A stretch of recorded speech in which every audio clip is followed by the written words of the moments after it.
አሰላሙ አሌይኩም ወራህመቱላሂ ወበረካቱ። ውድ ቤተሰቦች ሰላም ብያለሁ። ሰላማችሁ ይብዛ።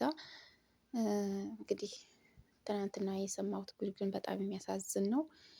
ማለትም እኛ እንግዲህ በሰው ቤት ስንሰራ እንደዚህ ደፋ ቀና ብለን ነው የምንሰራው ማለት ነው። ብዙ አይነት ነገሮችን ሰርተን ነው፣ በተለይ በረመዳን ማለት ነው።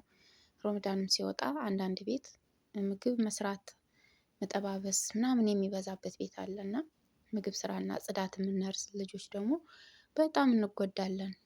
እንደዚህ ደፋ ቀና ብለን የሰራነውን ነገር ምግብ ከዚያ ምግባቸውን ሰርተን ቤታቸውን አጽድተን ሽንት ቤታቸውን በጥቅሉ ቤታቸውን አጽድተን እንበለው ልብሳቸውን አጥበን ስንት ነገር ሰርተን ነው የምናገኛት ይችን ብር። እንዲያውም በሰቀቀን ይሰጡናል አይሰጡንም። አንዳንዶቹም ቆያይ ገና ነው ሲሉ ወሩን በደንብ ድልቅቅ ብለው ወራችን ሲደርስ ገንዘባችንን የማይሰጡም አሉ።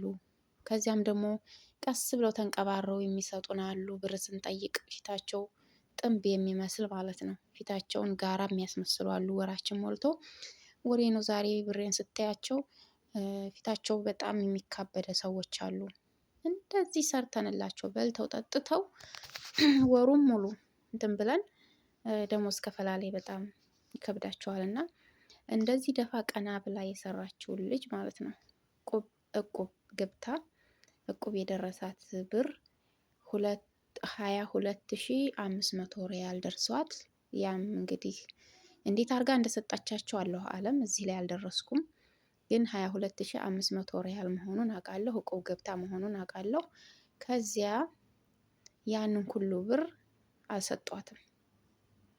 ብሬን ስጡኝ ገንዘቤን ስጡኝ ብትላቸው ቆይ እያሉ እዚህ ደረሱ ማለት ነው። እና ትናንትና ወደ ዶክተር ሀቢባ ቤት አንጥታቸው ሲካሰሱ ነበረ። ተካሰሱ። እነሱም ደግሞ አሁን በረመዳን አልኳችሁ ኡምራቸው ሂድት ባልና ሚስት። ይቺ ምስኪን ግን ልጅ አሳዳጊ ናት፣ ሰው ቤት እየሰራች ነው እንደኛ። እነሱ ደግሞ ከባልና ሚስቶቹ ኡምራቸውን ድርግ አድርገው ምጥት ብለው ናቸው። አስተናፍሱም ቪዲዮ ራሱ እየሰራሁኝ ይጣራሉ። እና ኡምራቸውን አድርገው ተመልሰው መጥተው በቲክቶክ ቪዲዮአቸውን ልቅቅ ባልና ሚስቶቹ።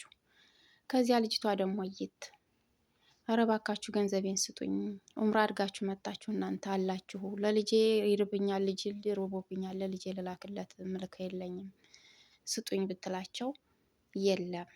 ከዚያም ስትጽፍላቸው ዝም፣ በኋላ ላይ ስደውልም ዝም። ከዚያ ኮሜንት ላይ በዛ በለቀቁት ቪዲዮ ኮሜንት ገብታ ስትጽፍ ምንድነው አንቺ ኮሜንት ለኮሜንት ስማችንን የምታጠፊ ይሉና መልስ ይሰጧታል። ለምንድነው ገንዘቤን የማትሰጡኝ ስላቸው ምን ታመጫለሽ ብለው ሪከርድ አደረገችልኝ አለች።